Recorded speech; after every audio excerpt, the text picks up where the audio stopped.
Will it be saved or demolished? The Charleston Board of Architectural Review decides the fate of this historic school building. We also hear from people with a vested interest. Learn more tonight at 11. A neighbor said she came across racial slurs painted on this bridge. An hour later, she was back here with gray paint to cover them up. White is being held here at the Colleton County Detention Center. He was arrested from his house on Cleveland Street earlier today and is charged with attempted murder. We caught up with some neighbors on the street, and they say the neighborhood's been changing. Residents of the Laurel Park subdivision say they're tired of the rain outside, making its way inside their homes. John, this grant from the EPA gives nearly $300,000 for beach water quality monitoring.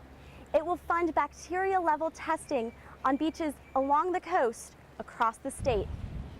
An advisory will be issued if a beach has high bacteria levels for 2 tests in a row.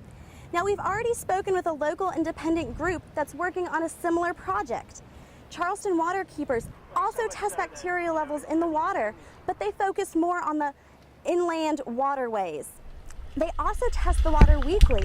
Well, we've been told that the state only tests twice a month. Folks need to know that, if the water's not good, then, they need to stay out and be careful about contact because they can get them sick.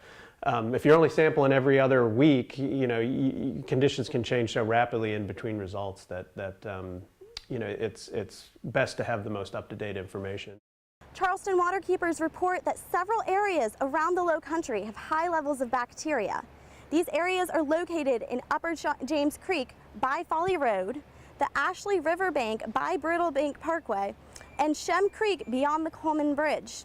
Now, swimming is not recommended in these areas, but as we go into the 4th of July, the good news is the beaches around the Low Country have all tested at normal bacteria levels, meaning they're perfect for swimming. Reporting live from Folly Beach, I'm Caitlin Helsley. Back to you, John. Prison is tough enough under normal circumstances, so imagine being on lockdown for months. It's a difficult reality for the inmates and staff at several prisons across the state. People are being put in lockdown for, 2 and 3 months at a time, and when you're in that kind of situation, it does something to your mental and to your mind, and, some people are not able to recover from that. Lockdowns can last from a couple hours to a couple months. The level and duration of a lockdown depend on the severity of what caused it. In this case, it was a riot. But ACLU Director Chandra Scott said the conditions of the lockdown are inhumane. Poor food, rotting food is what I've been told by inmates. I've been told that they have taken out the windows of a lot of that are in the cells and blacking them out. Former SCDC Director John Osmond says in prison, inmates don't have rights. They have privileges. They don't know. They don't have a right to visitation. They've given up their privilege of visitation by choice. They have said, I don't love my family enough to behave myself. Officials say the South Carolina prisons still on lockdown maintain that status to prevent retaliation after the riot. But a new policy, shipping some problematic inmates to private prisons in other states, may allow them to operate normally again soon.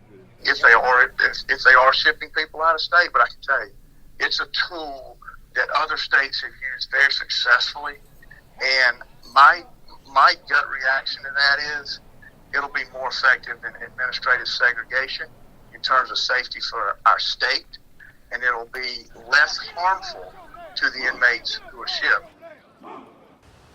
Athletes work hard every day, but this Somerville woman has worked 10 times as hard, and she's finally getting to live her dream. To know that they are cheering me on is more than words can describe. It's indescribable feeling.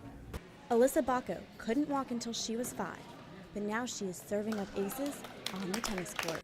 I'm hearing impaired, completely deaf in my right ear. I have lots of hearing in my left. I have mild cerebral palsy, ADD, and autism. While that may seem like a lot to overcome, she refuses to let her disabilities become a disadvantage on the court. I had to know, I had to push that aside and just think about the next ball. Because if I do it, then it's not going to help me win, you know, it's going to get a bandage on the opponent.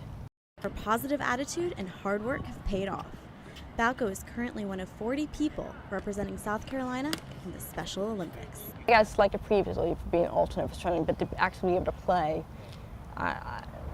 it was one of my dreams come true. Of course, Balco isn't doing this on her own. She already has a fan club. Hey, we're behind you.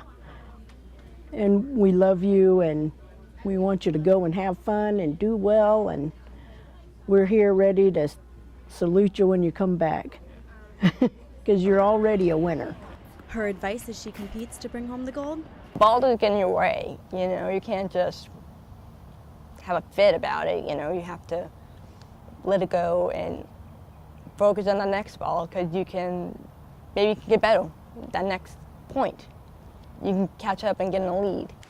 Alyssa's hard work and dedication have earned her quite the fan club right here in the Low Country, and we're all anxiously awaiting to see how she does. Reporting for ABC News 4 Charleston, I'm Caitlin Helsley.